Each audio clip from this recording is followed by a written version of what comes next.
Swayam Prabha. Digital India. Educated India.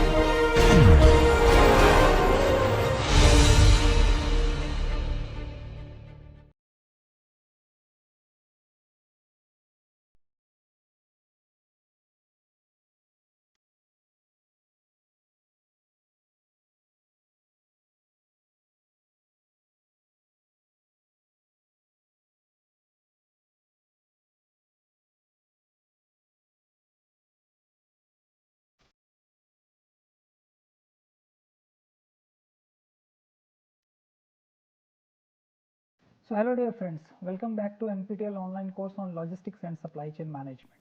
So in the last session we started discussion on strategic supply chain management, and we'll continue this discussion in this session as well.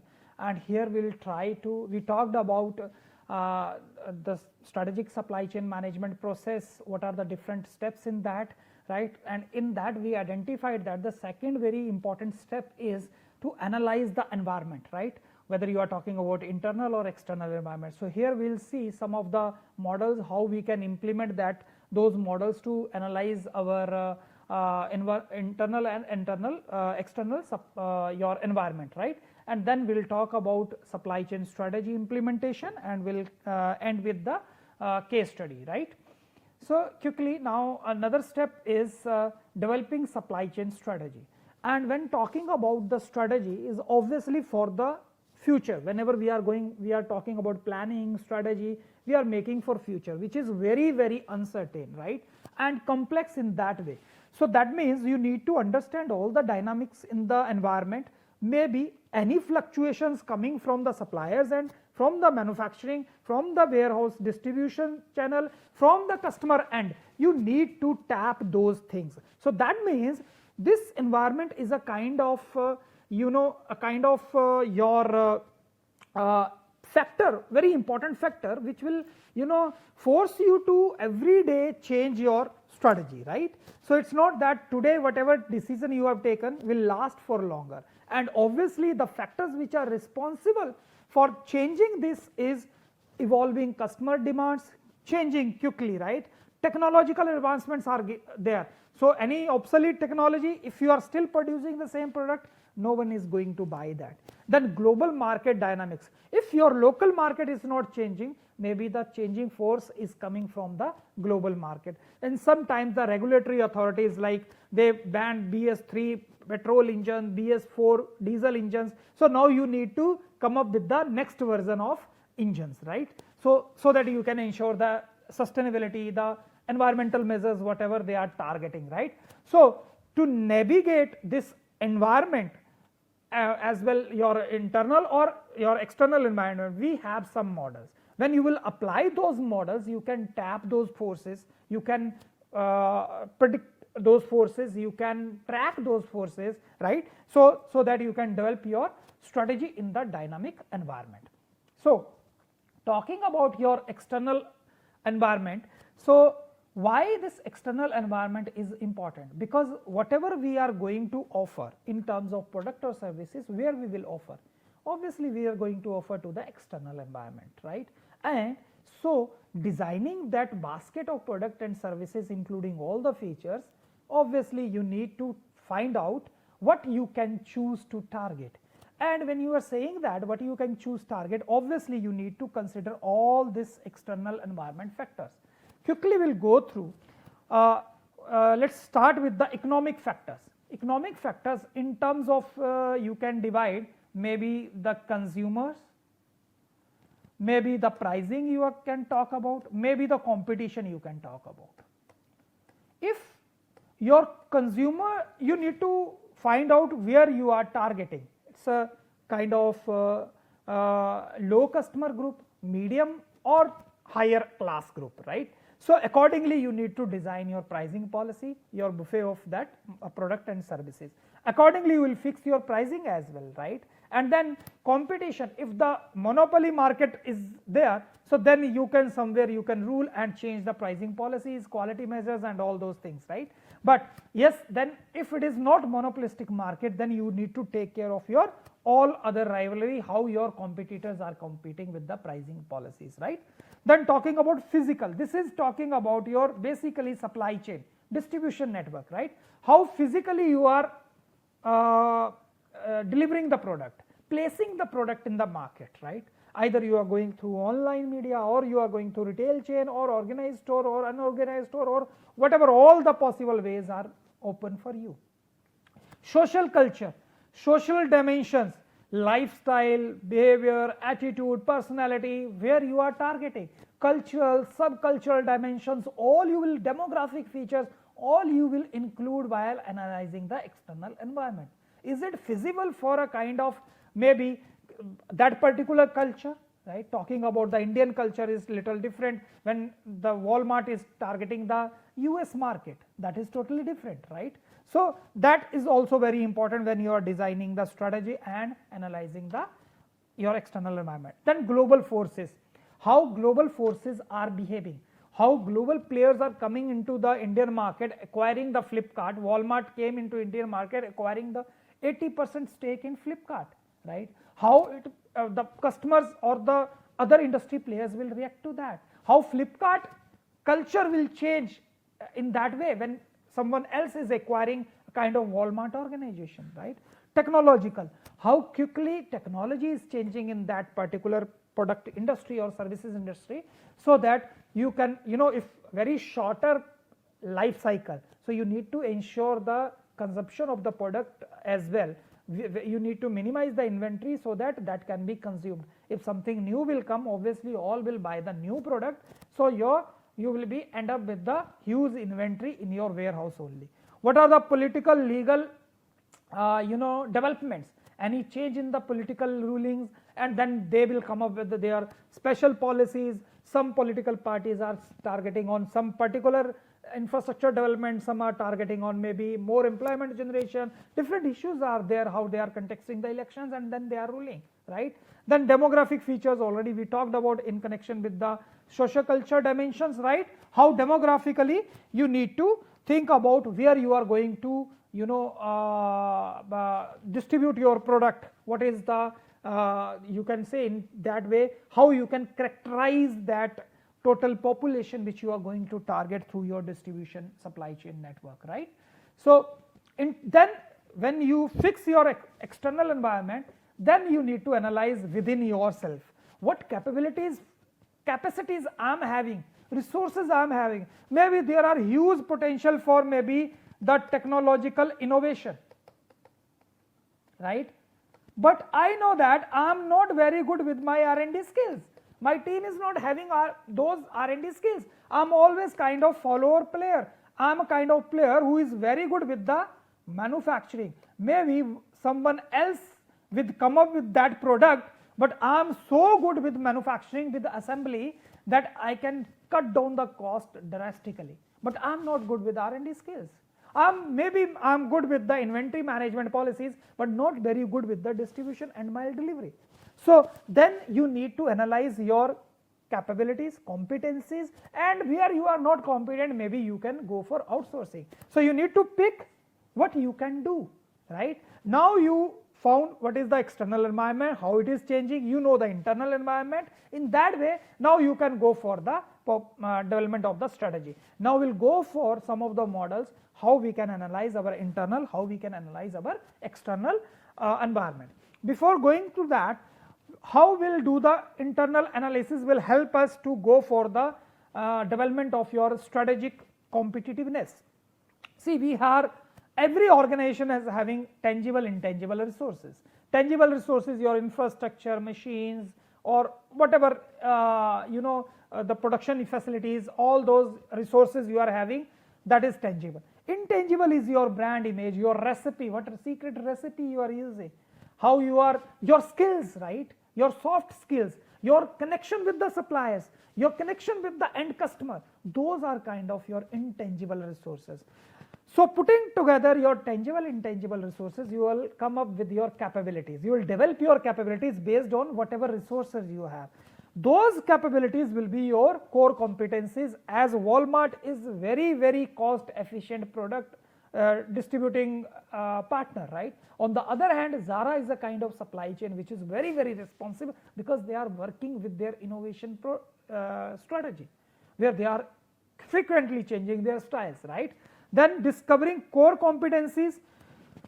Once you have set of capabilities with you, if you are not aware about your core competencies, you can target how? Valuable.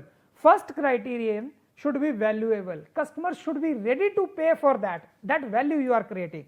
Rare, that means no other player is promising that or delivering that. Costly to imitate, even if someone wants to copy, even then they cannot copy, right? And then non-substitutable, there should be no substitute of that particular product or services. This way, if you are meeting those 4 criteria, then you can say you have developed the core competency, right? Then you talk about value chain analysis. If something you are not good at, maybe R&D, let us outsource R&D. Maybe marketing and sales, let us outsource marketing and sales. Maybe I am not good with the warehousing, let us outsource that one. So that you need to identify. This way, when you will develop these 4 major parameters, then you will come up with the competitive advantage that we want to be leader in that manufacturing, right? So let us source ideas, let us source material, raw material, let us source distribution, everything, but we are good with our cooking. So let us open the restaurant, and raw material will be sourced by someone else, distribution will be done by Zomato, Swiggy, and then we can just cook and focus on our recipe only, and that will be your strategic competitiveness that we will be targeting to the market, right? So this already I talked about. You can create value.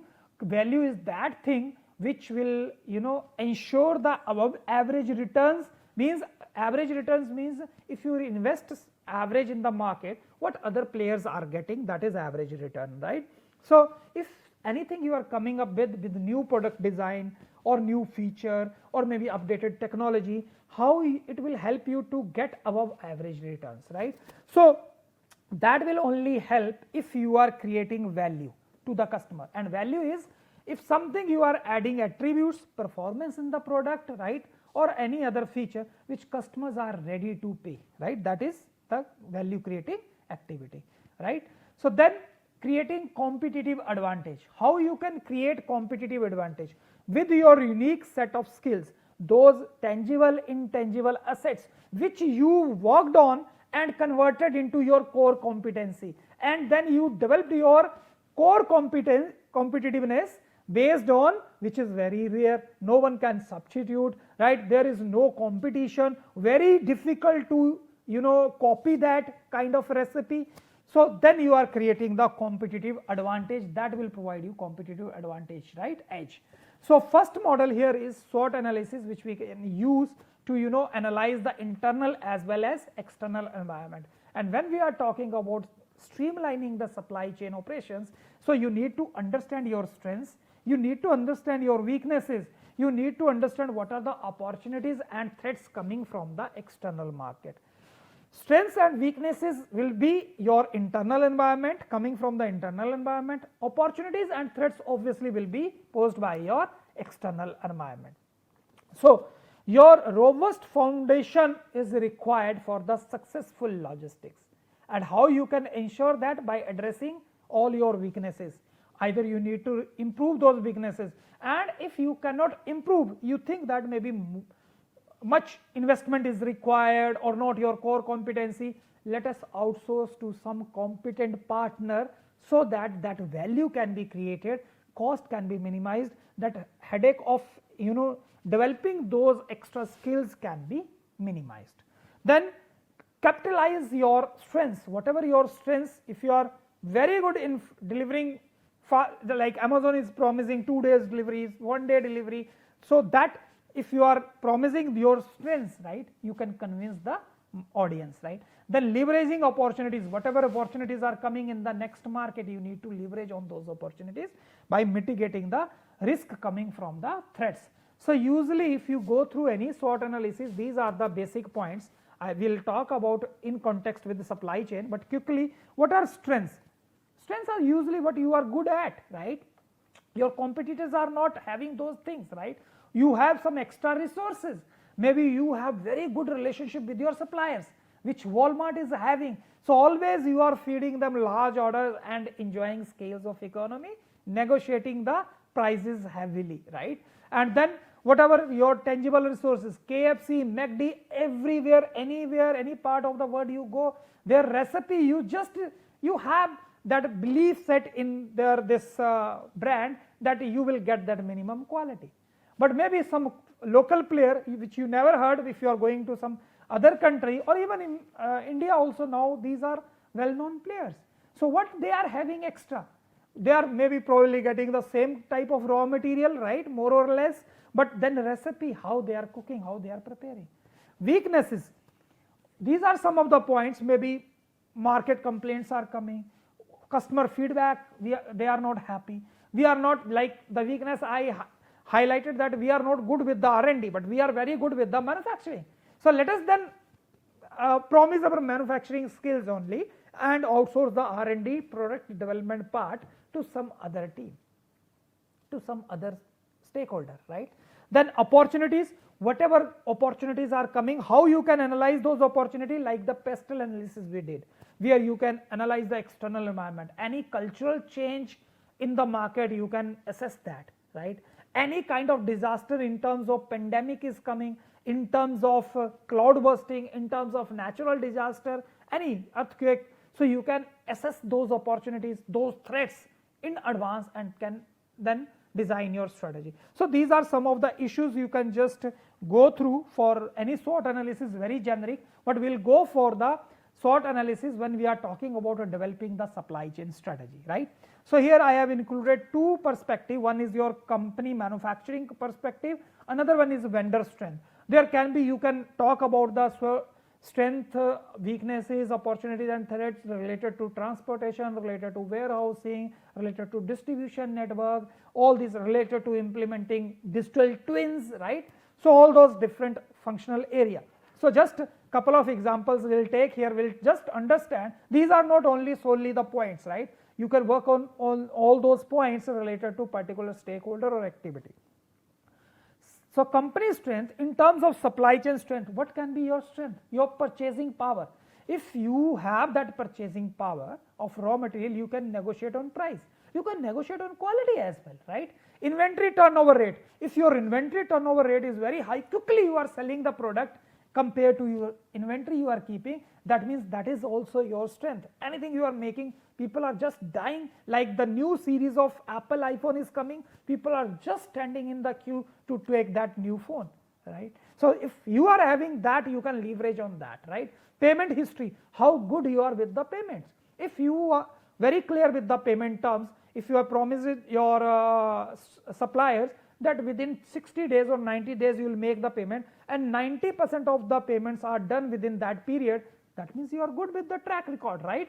And 10% because of some quality issues, sometimes you are returning the lot, those many things are there which we can understand, right? So that is another strength which you can carry, right? Multiple vendors if you are having, then also you are having negotiation power. So if someone is lowering down the price, you can negotiate on that. On the other hand, if I'll talk about the vendor strengths, credit terms, right? If he is offering longer period of time to repay, right, then also it's kind of strength. Quality, no one can match the quality, so then that vendor you will go for. And as a customer, they are also aware that which processor you are using inside your PC. When you are manufacturing Dell, purchasing Dell laptop or Lenovo laptop or any other XYZ laptop, who is the, sometimes those, it's not that always these players are hidden who are providing the raw material. They are known, they are well established, and we say that if that processor you are using, so obviously if it is by Intel, we'll use that, right? Then willingness to retain inventory, if that is very big kind of your supplier, he can absorb those kind of inventory, extra inventory cost. He can be efficient in that way, setting up the manufacturing facility near to you, just in time you can implement. These can be the strength of your organization. Talking about the weaknesses. So weaknesses can be, you can reverse these points, right? Just you are not good with the manufacturing, that is also your weakness, right? Maybe manufacturing cost is very high, that is how you can be more productive. You are still using automated manual manufacturing, where you can go for automation, where your other competitors are using automation. So that means they are producing more products, number of units, with lesser cost. Their productivity is high, but your productivity is because of your manual. This is one of the weakness, right? So other weakness may be, so inaccurate purchases. You are not sure how much you should purchase raw material. Sometimes you are placing order for larger quantity, sometimes for lesser quantity. In that way you are not in a position to negotiate with the vendor, right? You are not good with the distribution network, but still you are managing your own distribution network, right? So that is also a kind of weakness. And then vendor weakness can be, maybe he is struggling with the quality, maybe he is struggling with meeting the delivery schedules, he is struggling with producing that quantity. Scale up, scale down, cannot do. The scale up, scale down can be the company weakness as well. So quickly, how quickly you can respond to that. If you need to manufacture less, how you can reduce the cost, right? Because if you are having multiple models, how you can design your production assembly in such a way that if there is less demand for some models, for few models, you can channelize other models on those production lines. How flexible your production lines are. If those production lines are kind of dedicated production lines, where you may not produce a B model on A model, even A there is nothing much to produce, even that is lying vacant, that production line you are not using, right? So that kind of things can be there. Supply chain opportunities, company opportunity, just you can quickly go through all those points. Again, what can be the opportunity? Like I talked about in e-commerce market, one day delivery. If today you promise that 100% one day delivery, all the traffic will go to your website, right? And then how you can improve the delivery experience. If I am ordering maybe 5 or 6 orders, I am receiving 6 different messages from the courier partner, these are out for delivery today. Why don't you combine, consolidate into one order and will get the one delivery? All 6 times you will not ring my bell, and then I am getting that enhanced customer, very small point, but sometimes now customer is also whole day is not free, that he is waiting for the product and visit of that courier partner and always ringing the bell, and all those can be sometimes irritating as well. So why don't you consolidate into one delivery? That can be one opportunity, right? So expansion of your capacity, how you can do that? If you are not leveraging on economies of scale, why don't you expand to some other market, some nearby market, right? So this is the kind of opportunity you can sense. Vendor opportunity, same way vendor can also improve upon their services, upon the quality, upon the delivery. They can update their manufacturing technology, come up with the latest technology, right? So this is the opportunity. Threats again posed by the external environment. Suddenly government is coming up with the banning of those diesel engines, like I was talking about BS4 engine, right? So now you need to shift to the new technology. Government is now very or regulatory authorities, environmental agencies working, different environmental agencies, WHO coming up with the strict guidelines that electrical waste should be minimized. How you can do that? How you can ensure the longevity? How you can? So this is a kind of threat, right? Then sustainability measure, overnight your customers are getting more aware how they can reduce the carbon footprint. So then this is again a kind of threat. Then other threats, natural disaster or maybe kind of pandemic, shutdown. Now complete shutdown, how you will meet the customer demand? How still you will ensure your supply chain is moving smoothly? When there is any flood, how you can ensure the smooth supply of the medicines, smooth supply of the food packets, emergency supply chain, disaster relief supply chains, how you can ensure? So that is always promising the emergency services, right? So those kind of threats can be there. And in terms of vendor also, if those threats are there, sometimes more demand and next day I am saying that customer are shifting to some other product. How you will manage that, right? Like overnight customer shifted to Jio, then what the Vodafone, Hutch other networks they will do with their existing network structure, right? How they will utilize that? It's better to divest into something else, to liquidate that, sell those things to maybe Jio or Airtel, and maybe merge so that they can come strongly to fight with one player.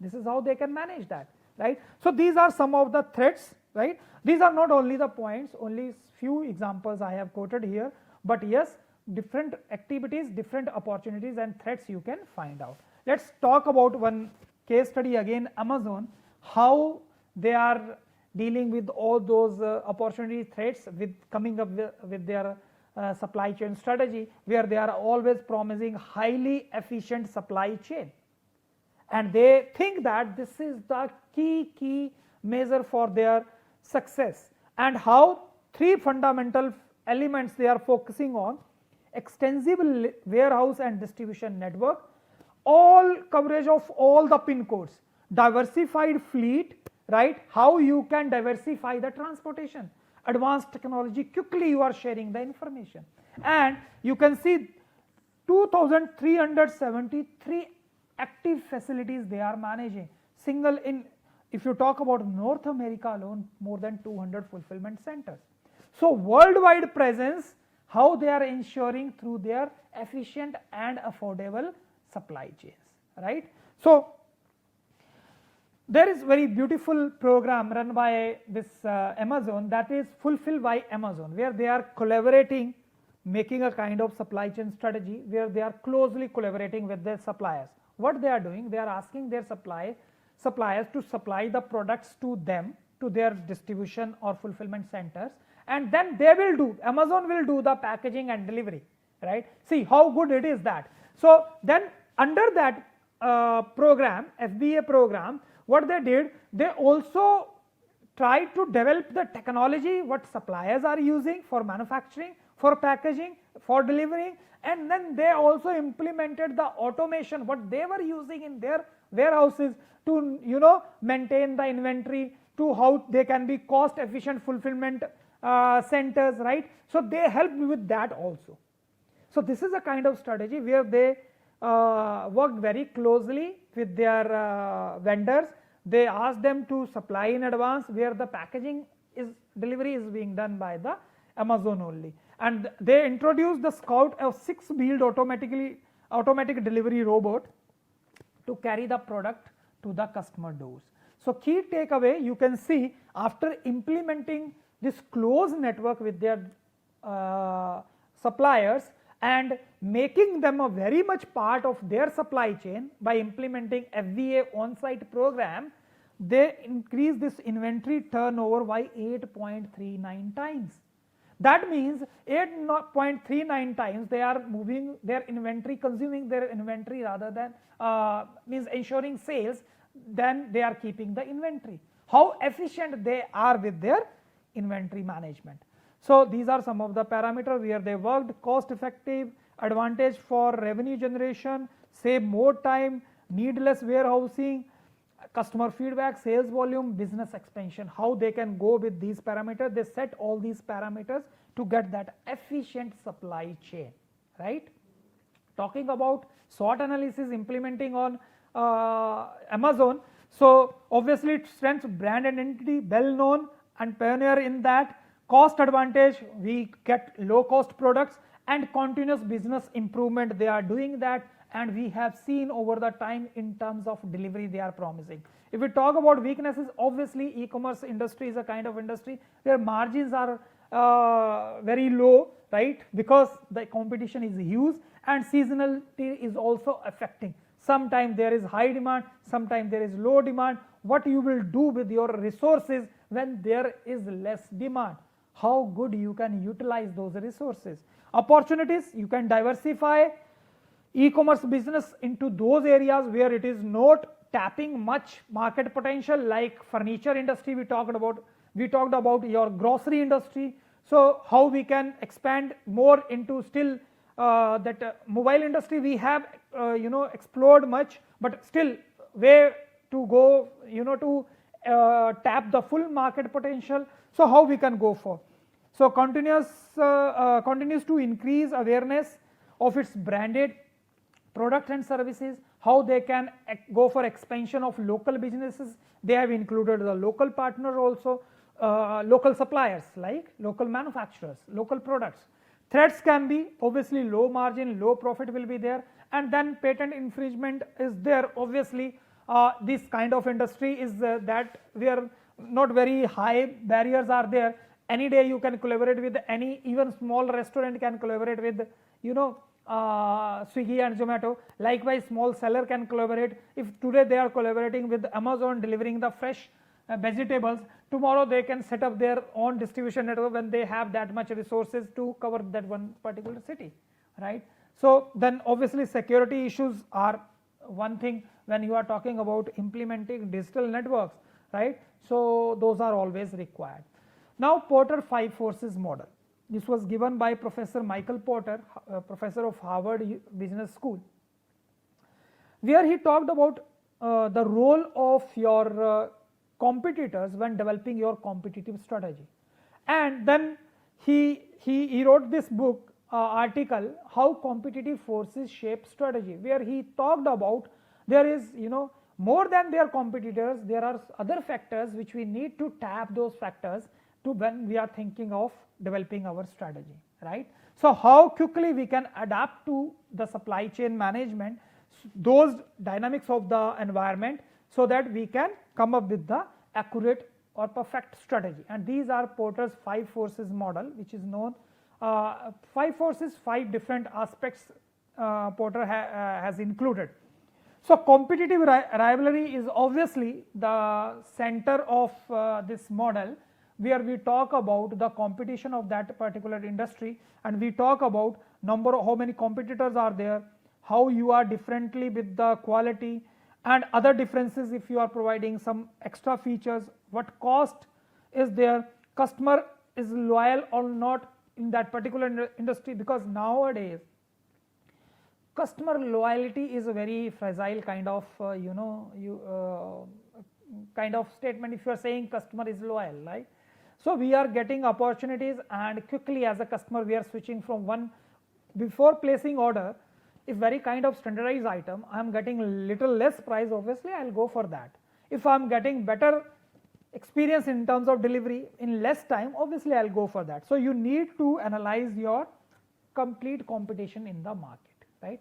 Then we need to know the supplier power. Very limited number of suppliers, so that means supplier is at that position where he can negotiate, right? And if many suppliers are there, so then you can negotiate, but then negotiation depends upon the quantity you are buying. And then number of supplies, size of suppliers, uniqueness of services. Like if you are providing a kind of services where everyone is looking towards your services in the finished product, then you have to go for that supplier only, okay? So cost of change, what is the cost if you will change from one supplier to other supplier? Like we talked about, it is not that easy to change the suppliers overnight, because supplier is our strategic investment, he is our strategic stakeholder. So we are sharing the secret recipe, how we are preparing the products, what are the raw material, manufacturing process, we are sharing the designs, everything. So it is not that easy. Threat of new entry, how this third force is affecting the industry. If threat is very low, anyone can enter into that industry, then it is very difficult. But if talking about a kind of a communication industry where Jio is obsoleting everything. Earlier we were having cable network, but now they are setting up one solution, they are providing you in your house, they are making everything smart kind of house. So they are promising you need not to pay separately to your other dish or TV services you are getting, broadcasting services you are getting through Jio Fiber, you will get that also. For Wi-Fi you need not to pay extra, for recharging your mobile you need not to pay extra, only one single recharge and you will get all those services, right? So threat of new entry, how you need to sense that also. So if technology is very high strong, that also very big threat, right? So suddenly new player cannot leverage on that. If economies of scales, producing in large order, so then new player is that maybe big threat, right? So barrier. and then cost advantage, if you are working on that, because you have recovered all the initial investment cost, R&D cost, stabilization cost, standardization of cost, standardizing the process. Now you have standardized everything, you have recovered the initial cost also. Now you can lower down the price as well, right? So, but new player will not be easy for that player to reduce the price, because initial investment cost is very high. Then the fourth player is buyer power. If you are buyer or customer is buyer, how much quantity he is buying, what quality he needs, right?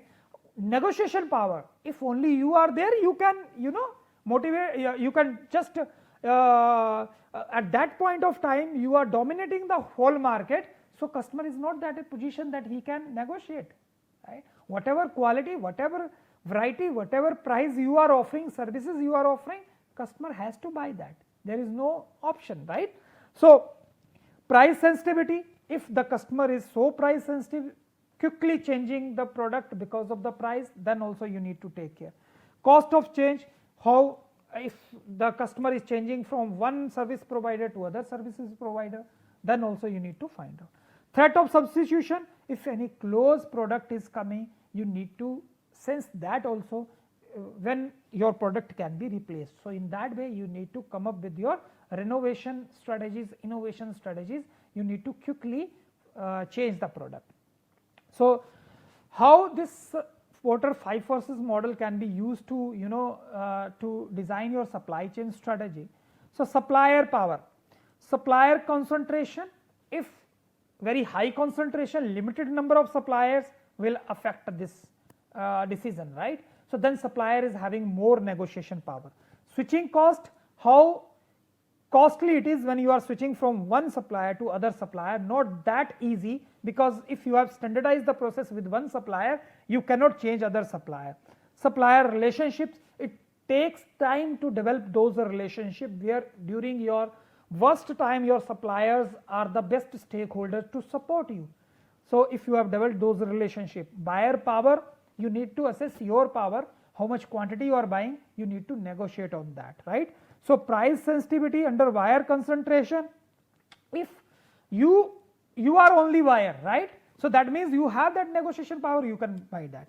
Product differentiation, if you are offering different products, right, any unique feature, so obviously customer will come to you, right? You have more power, bargaining power. Threat of new entrant, so if anyone new is coming, that is a potential threat for my existing product. Threat of new entry, you need to anticipate those entries. Barriers to entry, you can see if high capital investment is required, or technological investment is required, or any regulatory restrictions are there. So then barrier to entry are there, you can leverage on that.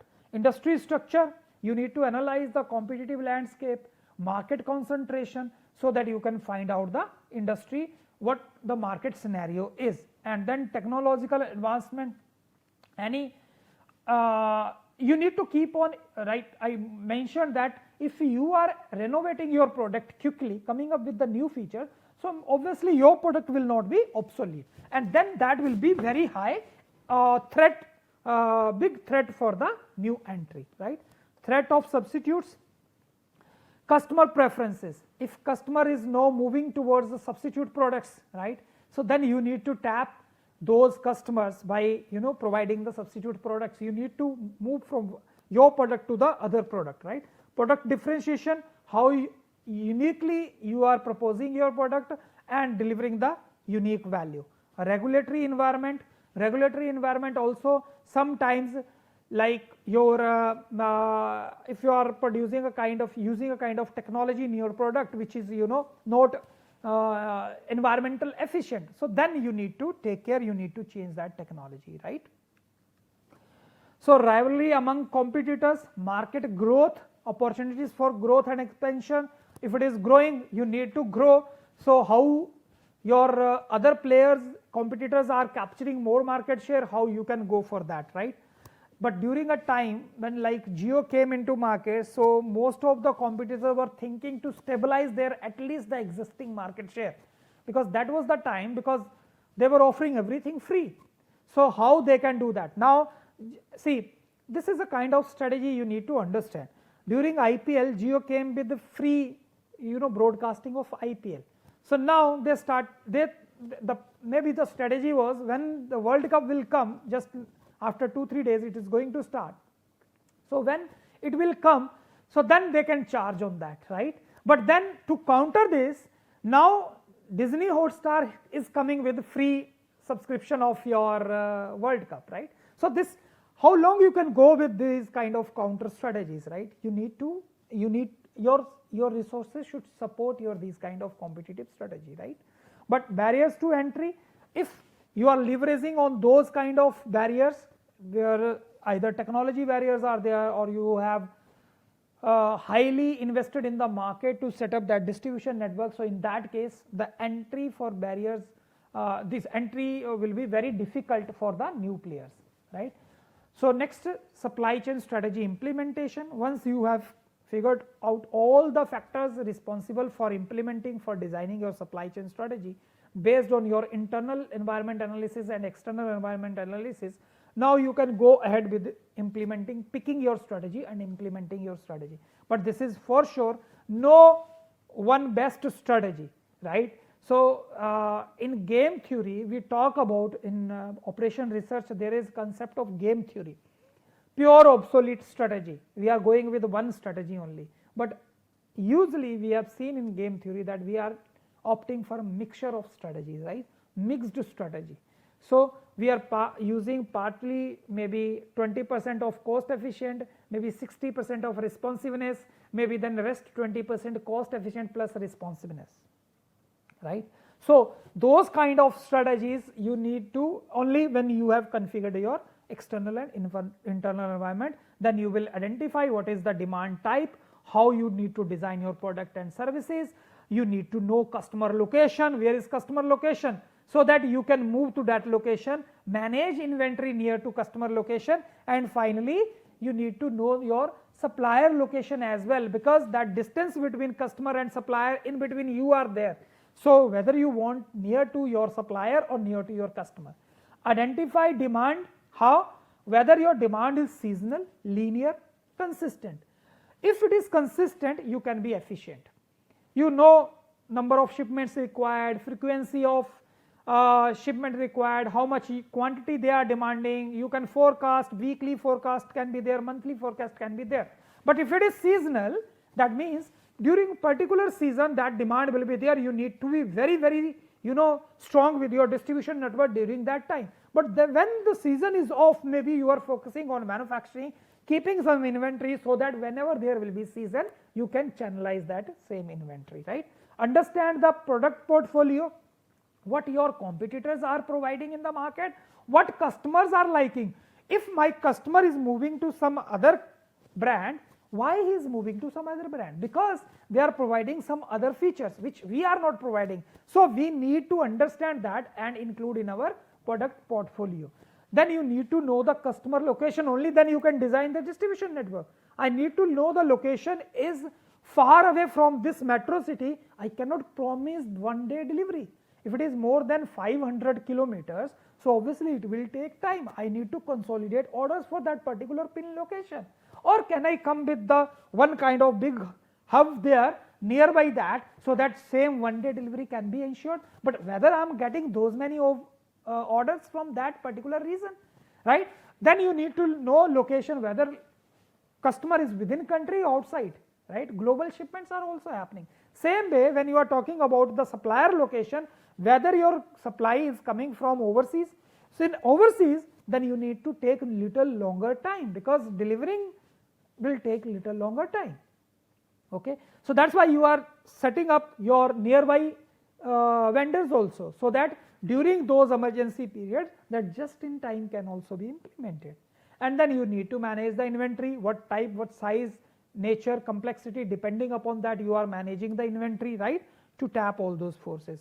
So there is one case study on this Starbucks, and we can see, we have seen that how they have implemented that collaborative planning, forecasting and replenishment. So just take, we'll extend this case study.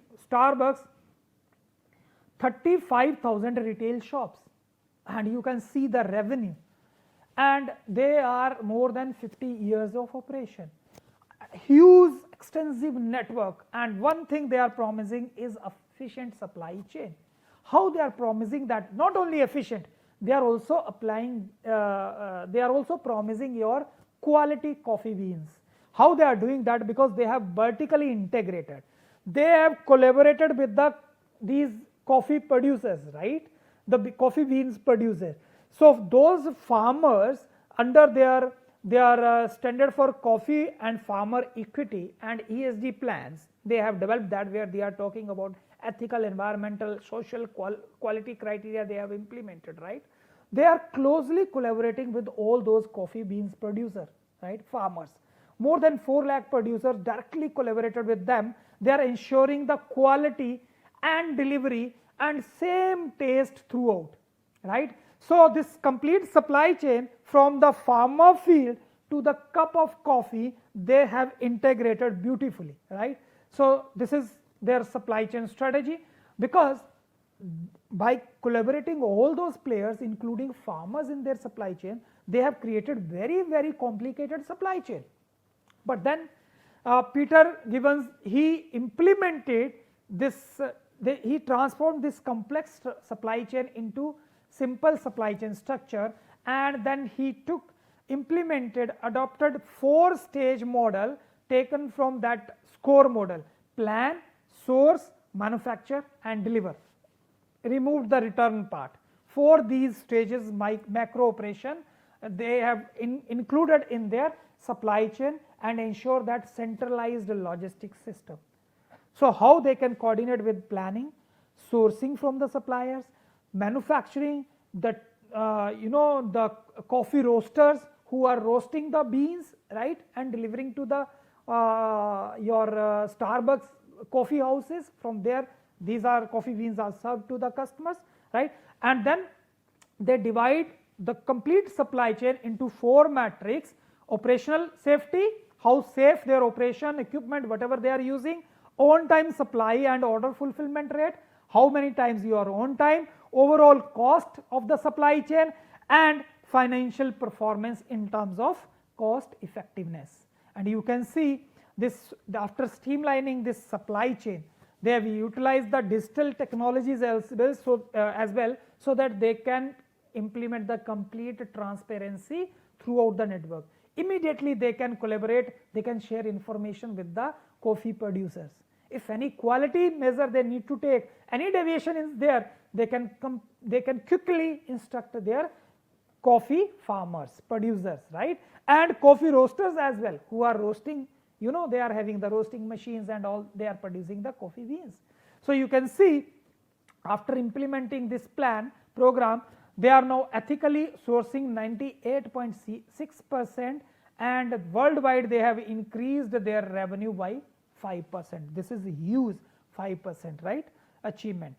So these are the books I referred in the last session as well. You can go for these basic models of strategic supply chain management. We have taken from there some references you can go through. So thank you very much. That's all.